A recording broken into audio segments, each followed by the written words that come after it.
Assalamualaikum warahmatullahi wabarakatuh. Perkenalkan, saya Loktaviana selaku moderator dari kelompok 1. Di sini kami akan membahas tentang perkembangan entrepreneurship. Sebelum kembali ke materi, di sini saya akan memperkenalkan teman-teman saya, yaitu ada Alfa Rizi, yang kedua ada Dewi Agustina, yang ketiga ada Risa Dwi Putri, yang keempat ada Wenda Yuliani, dan yang kelima ada Yose Fitriani. Selanjutnya, di sini kami akan membahas tentang 6 poin penting, yaitu mengenai pengertian entrepreneurship. Yang kedua ada perkembangan kewirausahaan. Yang ketiga ada perkembangan kewirausahaan dari zaman ke zaman. Dan yang keempat mengenai kewirausahaan dan pekerja. Dan yang kelima, perbedaan pekerja dan pengusaha. Selanjutnya yang terakhir itu keenam, ada angka pengusaha di Indonesia. Nah, ini adalah bagian saya. Yang pertama itu mengenai pengertian entrepreneurship. Kata entrepreneur berasal dari bahasa Prancis, yaitu entreprendre, yang sudah dikenal sejak abad ke-17, yang berarti berusaha dalam hal bisnis. Maksudnya adalah memulai sebuah bisnis. Nah, dalam kamus Merriam-Webster menggambarkan definisi entrepreneur sebagai seseorang yang mengorganisir dan menanggung risiko sebuah bisnis atau usaha. Nah, selanjutnya itu ada menurut Thomas W. Zimmerer 2008, entrepreneurship atau kewirausahaan adalah penerapan kreativitas dan keinovasian untuk memecahkan permasalahan dan upaya memanfaatkan peluang-peluang yang dihadapi oleh orang setiap hari. Dan selanjutnya itu ada menurut Andrew J. Dubrin 2008, di mana menurutnya entrepreneur adalah seseorang yang mendirikan dan menjalankan sebuah usaha yang inovatif. Dan kewirausahaan juga mencerminkan semangat, sikap, dan perilaku sebagai teladan dalam keberanian mengambil resiko yang telah diperhitungkan berdasar atas kemauan dan kemampuan sendiri. Nah, mungkin itu saja pengertian dari entrepreneurship. Selanjutnya akan dijelaskan oleh teman saya. Oke teman-teman, selanjutnya itu ada perkembangan kewirausahaan. Entrepreneurship atau kewirausahaan secara historis sudah diperkenalkan oleh Richard Castillon pada tahun 1755 di luar negeri. Istilah entrepreneurship telah dikenal sejak abad ke-17, sedangkan di Indonesia istilah entrepreneurship baru dikenal pada akhir abad ke-20. Entrepreneurship atau yang biasa disebut dengan nama kewirausahaan koperasi sudah dikenal dan diaplikasikan baik oleh perusahaan publik maupun perusahaan swasta di seluruh dunia. Berkembang mulai dari Amerika Serikat, Eropa, Afrika hingga Asia. Konsep dasar entrepreneurship sendiri adalah menciptakan iklim entrepreneurship di dalam perusahaan dengan cara mendorong proses inovasi kepada para karyawannya. Baik, kewirausahaan sebelum abad pertengahan. Wirausaha di masa ini disebut sebagai pengambilan risiko atau sebuah kesepakatan. Pertama, kewirausahaan pada abad pertengahan sebelum abad 17. Sebelum abad pertengahan belum ada konsep produksi, sedangkan pada abad pertengahan sudah ada konsep produksi. Inilah yang membedakan kewirausahaan pada abad pertengahan dengan masa sebelumnya. Yang kedua, kewirausahaan pada abad era industri. Pada masa ini kewirausahaan industri juga joint venture capital, di mana salah satu pihaknya sebagai intelektual, penyumbang atau pikiran, dan pihak lainnya sebagai penyandang dana. Kewirausahaan pada abad 19 dan 20.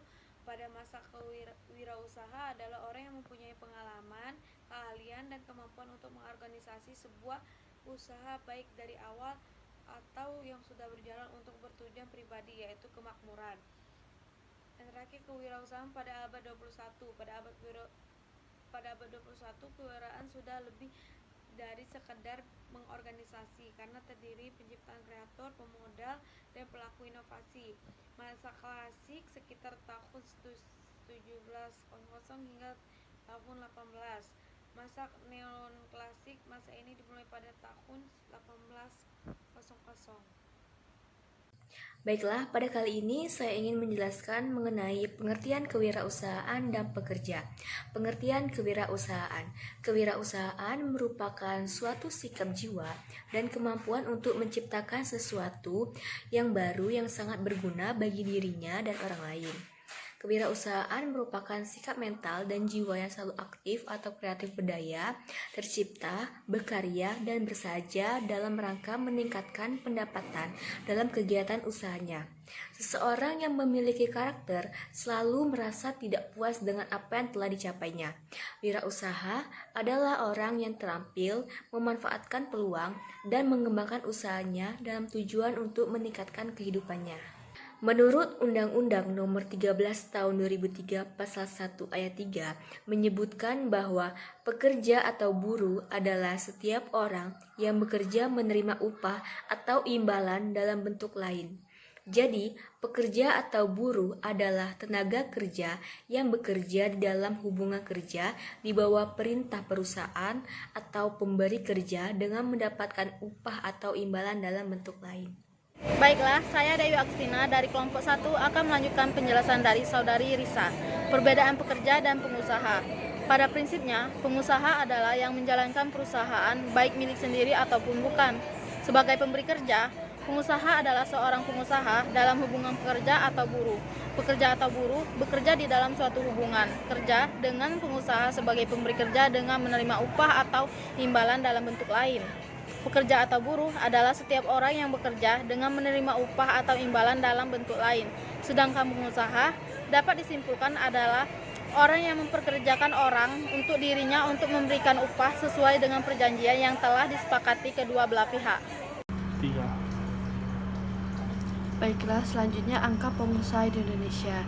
Jumlah wirausaha di Indonesia pada saat ini menunjukkan presentasi yang sangat kecil, yaitu belum mencapai 2%.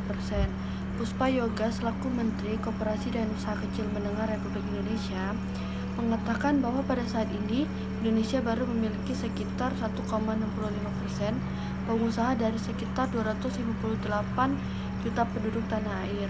Indonesia masih membutuhkan sekitar 900.000 pengusaha baru untuk mencapai angka 2%. Sedangkan di negara ASEAN seperti Singapura tercatat sebanyak 7%, Malaysia 5%, Thailand 4,5%, dan Vietnam 3,3% jumlah wirausahawannya. Tolak ukur sebuah negara maju ditinjau dari peserta sejumlah wirausahanya adalah sebesar minimal 2% dari total jumlah penduduk. Indonesia masih jauh tertinggal dari negara-negara tetangga yang memiliki jumlah wirausaha lebih tinggi. Baiklah, mungkin itu saja pemaparan materi dari kelompok 1 mengenai perkembangan entrepreneurship. Jadi kesimpulannya adalah entrepreneurship memiliki peranan penting untuk menjadikan masyarakat lebih kreatif dan mandiri. Dengan adanya entrepreneurship ini, masyarakat mempunyai kemampuan untuk menciptakan dan menyediakan produk yang bernilai tambah atau berinovasi, sehingga dapat menjadikan masyarakat lebih kreatif dalam menyampaikan ide-ide dan kreasinya melalui pengalaman dalam bidang ilmu dan keahliannya. Sekaligus dalam perkembangan wirausaha dari masa ke masa mengalami perubahan yang sangat besar, yang mana semakin majunya zaman, maka perkembangan wirausaha ini juga semakin besar dan bagus. Hal ini dipengaruhi oleh teknologi yang semakin canggih. Mungkin itu saja, saya perwakilan dari kelompok 1. Mohon maaf apabila ada salah kata atau salah dalam penyampaian materi. Sekian dan terima kasih. Saya akhiri. Wassalamualaikum warahmatullahi wabarakatuh.